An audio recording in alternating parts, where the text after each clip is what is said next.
To finish with our relation here, where we have this a, the constant that we're trying to solve for, and we've done the integration, we can put in the fact that n is the integer values 1, 2, 3, 4, and so on. And as we saw before, to satisfy the boundary condition, the sign of n pi, any of these integer values of a pi, is 0. So fortunately, this whole term goes to 0, and you get a squared over times L over 2 is equal to 1. And then you can solve for a very easily. So then a just becomes the square root of 2 over L. And we now have that in here for the wave function. So we have the normalized wave function, which we see in our figure at the bottom. And we have, again, that this is in discrete energy levels. It's quantized. And the lowest energy level, we said before, was the ground state energy. And we see that on the left as for the n equals 1 case. And we see that that fills the potential well with a standing wave that is half of a wavelength. And if you square that, you get the graph on the right, which looks a bit like a Gaussian. And then you can go to the next energy level. And all of the levels that are higher than the ground state are known as excited states. And so for the n equals 2, we see that one wavelength fits within the potential well. And if you square that, the negative part of the waveform becomes positive, and you also have this normalization where the area under the curve after it's normalized is equal to 1. And then finally you have the third energy state.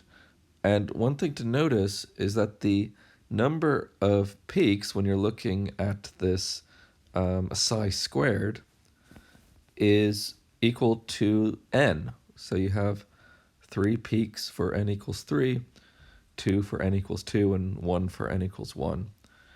And that just follows from this configuration.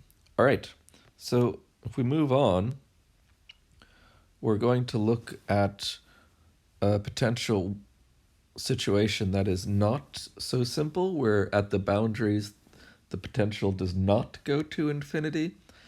And there are many cases where this cannot even be solved analytically. And so it is useful to have a numerical method to do this.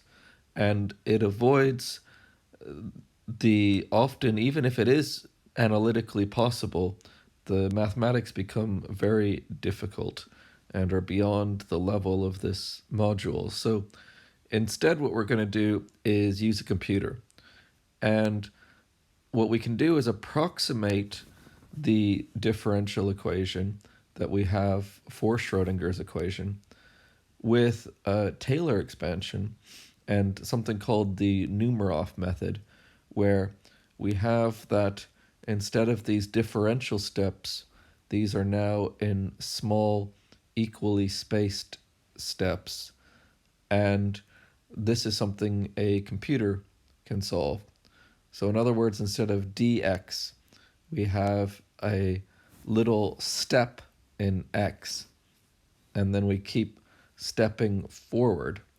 Now, the graph on the bottom shows the general idea here, where again, this dx is approximated now by a fixed value. So instead of a curved path, you have these straight lines that are connecting the points, and then you get some approximation for this curve. So it's and it's the way that you the tangent method basically of looking at the derivative of a function. So for the exam or for any coursework, I'm not expecting this method to be memorized, but in the problem class exercise, we have the Python Jupyter Notebook, which includes the coded up version of this. So you actually can use the code and look at the example that we have here. So this example is a square wave potential that you see in the top graph. And again, the boundaries, the potential is not infinity, it is finite. In this case, it has V of x is equal to 10 electron volts. And then there is that step function where it then goes to 0 inside of the well, and then it goes back at all other positions to a value of 10. And what we can then do is use the numerical method starting far to the left of the potential, where we know that it's at a fixed value. And we know that somewhere as it goes to negative infinity, this psi function needs to go to 0. So this was just one of our conditions. And we can then start that as our starting value. And then we need a next step. And this step then will be a small value. And luckily, it doesn't really matter what that small value is once we normalize the wave function. And if you look at the graph below, you see that the peak value is 1. And so that's telling us that this will be normalized. And this will be, and what we're actually doing here is it goes from 1 to -1. But regardless, we can normalize this wave function. So then what you do is you make each step, and you then just allow the waveform to continue to more positive values of x, so moving to the right. And if you look at the formula given in the lecture notes, you see that you do need to plug in not only the potential energy that you get for V, but also the total energy E. And it depends on which value of E you use as to how the wave function ends up looking. And on the left here, we see a wave function where that value of E almost gives you the boundary condition that you need at positive infinity, but you see that this is starting to look like the ground state, but then it doesn't go to infinity, and in fact, the wave function, it doesn't go to 0 at positive infinity. It actually, the value becomes very large. So this is not what we would call an eigenfunction. Interestingly, these are all solutions. They're numerical solutions, but they're not solutions that we would normally think about as eigenfunctions, as valid solutions. And if you then change the total energy E a little bit, then you can see that it's very sensitive, and on the bottom right, now the value of psi is dropping to negative infinity as opposed to going to 0.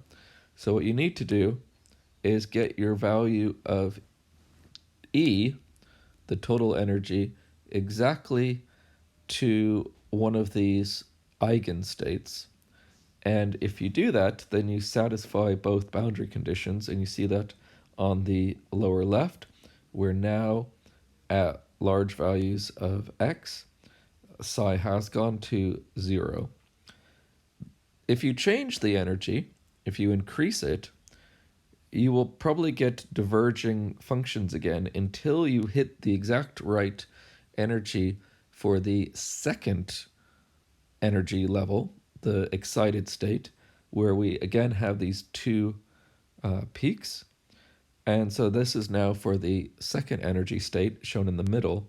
And then on the right is the third energy state. Now, one thing that's interesting when you compare to the graph at the upper right, which is the potential well, is that this area where the step function is that boundary is at minus 0.5 and at 0.5 in x. And this wave function extends beyond that. And classically, this should not happen. When the particle has an energy inside of the well that is lower than the potential energy, lower than V, what that's saying is that at these boundary conditions, classically, the kinetic energy would go to a minus value, which is not allowed. So this classically, in classical mechanics, this particle really should be trapped inside of the well. But what we see is that this wave function extending beyond it, and if you then square the wave function, you get a probability that this particle could actually reach outside of the potential well. In other words, it could have a value of x that is less than 0.5 or a value of x that is greater than 0.5. And that is quantum tunneling. So if we look at our final slide, this is an example of quantum tunneling that was realized in the 1920s. And several people started to investigate this, including George Gamow in 1928, and also in 1927, Heitler in London. And this example graph has two potential wells, and they're curved, which is more realistic for the way that the Coulomb attraction works with the electric charge of the electrons. And in this case, we can think about one electron in the potential well on the left and then one on the right. And what we see is in the right-hand diagram, this is now approximated as square potential energy, just to make life a little bit easier. And we have this wave function psi. Now, again, classically, that energy is the total energy in the wells is lower, and so that region between the two potential wells, neither of the electrons should be able to get inside of that region. But here we see that the wave function does cross through that boundary, and in fact has a relatively large value, which means again that if you square this, you have a pretty high probability that this one of these electrons could actually go through. And in that sense, then, these electrons could go between these two energy wells. And what that's creating is an electric bond. And this actually explains why we can have a system like H plus 2, which is this atomic hydrogen with these two electrons. So here we're looking again that we now have situations where this particle can tunnel through a potential energy, and we call this quantum tunneling. And that's it. That should be it